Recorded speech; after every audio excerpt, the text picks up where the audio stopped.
maka dibagikan seluruh harta satu kotak peti emas itu dibagikan. Malam kedua besoknya karyawannya datang lagi, bawa 2 peti emas. Nangis lagi. Kenapa menangis? Karena harta itu akan dihisap sama Allah. Orang yang makin banyak hartanya itu makin paling susah masuk surga. Ditanya itu uang 500 perak dapatnya dari mana, nanti dibelanjakan kemana, itu depan belakang ditanya. Terus begitu Abdurrahman bin Auf dapat keuntungan dibagi, dapat keuntungan dikasihkan ke fakir miskin, kaum muslimin. Tapi memang ada orang-orang yang ditakdirkan memang tidak bisa miskin. Matinya sampai matinya berkaya terus.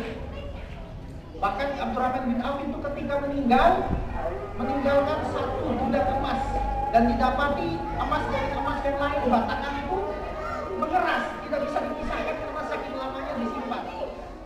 Dan ditemukan kapak terbuat dari emas. Abdurrahman bin Auf, orang yang rajin berinfak dan bersedekah tidak akan menjadi miskin. Bahkan Allah akan melipatkan ganda hartanya. Yang kedua, mengapa kita harus berinfak dan bersedekah?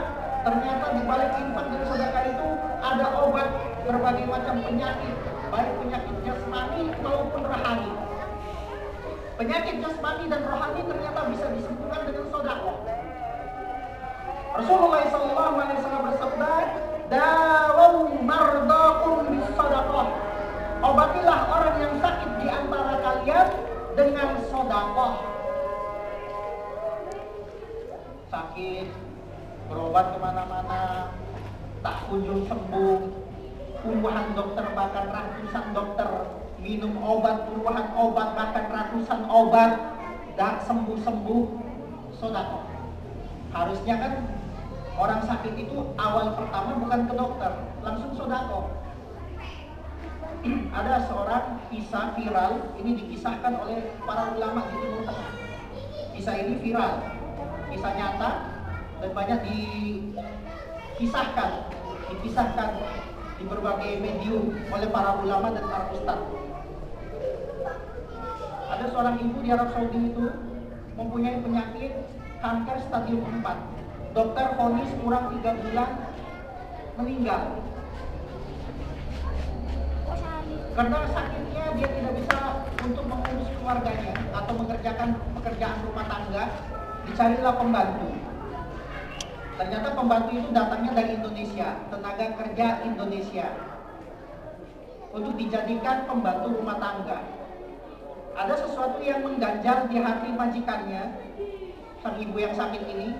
Tiap kali pembantunya masuk kamar mandi selalu lama, bisa berjam-jam. Awalnya sih tidak mau bertanya karena sungkan, tapi selang beberapa bulan ibu majikan ini merasa harus ditanya, ini ada apa kok lama sekali di kamar mandi.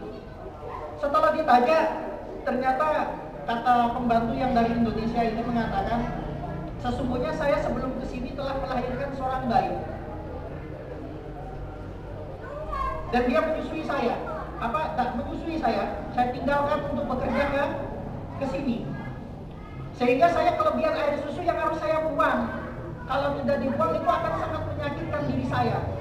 Mendengar pernyataan ini, kata majikan yang sakit ini mengatakan, kalau begitu pulanglah lagi ke Indonesia. Kontrakmu kerja sama saya 2 tahun, saya bayar lunas. Pulang dan susui anakmu selama 2 tahun. Kalau sudah pernah menyusui anakmu selama 2 tahun, maka kalau mau kembali ke sini, ini kartu nama saya. Dan memang agama ini memerintahkan kita untuk susuilah anakmu selama 2 tahun. Pulang pembantu ini baru kerja beberapa bulan dapat bayaran selama 2 tahun. Selang itu tiba waktu operasi.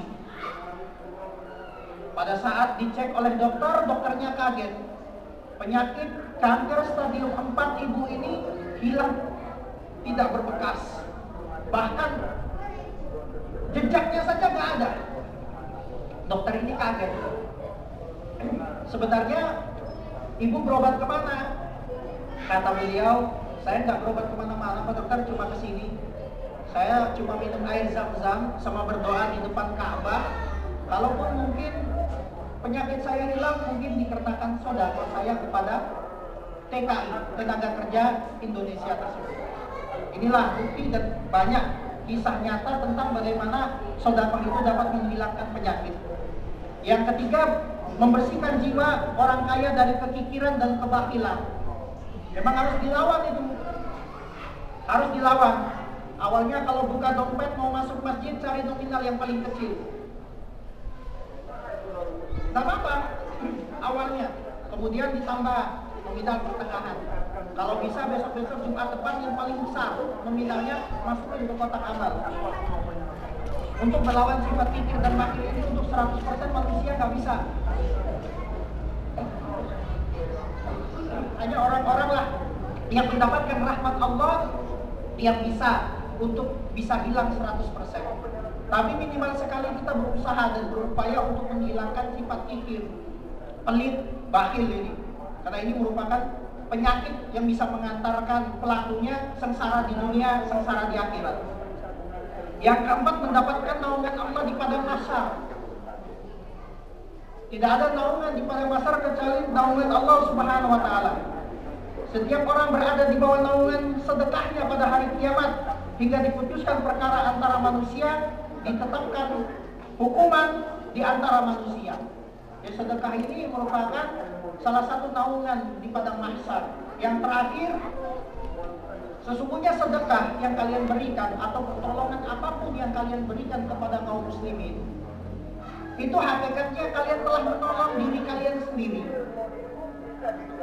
Sebagaimana Rasulullah SAW bersabda, "Man nafasa an mu'minin kurbatan min kurabi dunya, nafasallahu anhu kurbatan min kurabi yaumil qiyamah."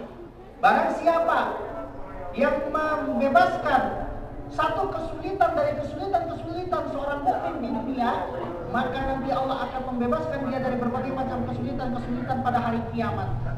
Wa may yassara 'ala mu'sirin yassarallahu fid dunya wal akhirah.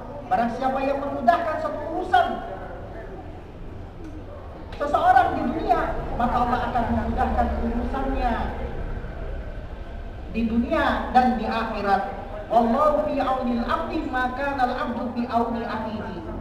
Dan Allah akan menolong hambanya selama hamba itu mau menolong saudaranya. Maka kalau kita ingin mendapatkan pertolongan Allah dalam berbagai macam hal, apakah dimudahkan untuk melangkahkan kakinya ke masjid, datang sebelum khatib naik mimbar. Kalau tidak ditolong, maka banyak yang telat. Mau bisa bangun salat tahajud, itu harus ada pertolongan Allah. Mau bebas dari bakhil dan kikir, harus dapat pertolongan Allah. Tanpa adanya pertolongan Allah, kita tidak akan bisa menjadi hamba-hamba yang bertakwa, beriman, menjadi hamba-hamba Allah yang soleh. Maka untuk mendapatkan pertolongan Allah, salah satunya adalah mudahkan diri Anda untuk menolong saudara Anda yang susah, yang kelaparan, yang kesulitan, yang kemiskinan, dan lain sebagainya.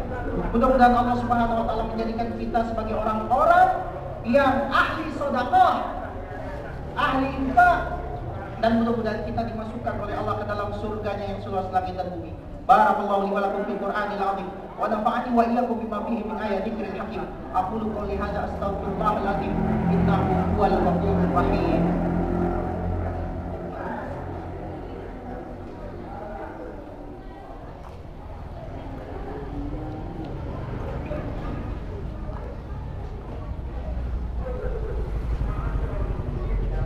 Alhamdulillahilladzi hadana li hadza wa ma kunna linahtadiya law an hadana Allah. Asyhadu an la ilaha illallah wahdahu la syarika lahu wa asyhadu anna Muhammadan abduhu wa rasuluh. Allahumma shalli wa sallim ala Muhammadin wa ala alihi wa ashabihi wa man tabi'ahum bi ihsanin ila yaumiddin. Inna Allaha wa malaikatahu yusalluna 'alan nabiy ya ayyuhalladzina amanu shallu 'alaihi wa sallimu taslima. Allahumma salli ala Muhammad wa ala ali Muhammad kama shallaita ala Ibrahim wa ala ali Ibrahim innaka Hamidum Majid wa barik ala Muhammad wa ala ali Muhammad kama barakta ala Ibrahim wa ala ali Ibrahim innaka Hamidum Majid. Allahumma ighfir lil muslimina wal muslimat wal mu'minina wal mu'minat al ahya'i minhum wal amwat. Allahumma inna na'udzubika min azabi jahannam wa min azabil qabr wa min fitnati mahya wa mamati wa min syarri fitnati masiihid dajjal. Allahumma inna na'udzubika minal kufri wal faqri. Rabbana atina fid dunya hasanah wa fil akhirati hasanah wa qina adzaban nar. Rabbana innana sami'na munadiyan yunadi lil imani an aminu bi rabbikum fa amanna. Rabbana faghfir lana dhunubana wa kaffir 'anna sayyi'atina wa tawaffana ma'al abrar. Rabbana wa atina ma wa'adtana 'ala rusulika wa la tukhzina yawmal qiyamah innaka la tukhliful mi'ad. Rabbana zalamna anfusana wa illam taghfir lana wa tarhamna lanakunanna minal khasirin. Rabbi ij'alni muqimas salati wa min dhurriyyati rabbana wa taqabbal du'a. Allahumma arinal haqqa haqqan warzuqna ittiba'ahu wa arinal batila batilan warzuqna ijtinaba. Ya muqallibal qulub, tsabbit qulubana ala dinik. Ya musarrifal qulub, tsabbit qulubana ala ta'atik. Rabbana la tu'akhidhna in nasina aw akhtana. Rabbana wa la tahmil 'alaina isran kama hamaltahu 'ala alladziina min qablina. Rabbana wa la tuhammilna ma la taqata lana bih wa'fu 'anna waghfir lana warhamna anta maulana fansurna 'alal qaumil kafirin. Allahumma ansur ikhwanana fi Palestin. Allahumma ansur ikhwanana fi kulli makan. Rabbana la tuzigh qulubana ba'da idh hadaytana wa hab lana min ladunka rahmah innaka antal wahhab. Wa sallallahu ala Muhammadin wa ala alihi wa sahbihi wasallam walhamdulillahi rabbil alamin.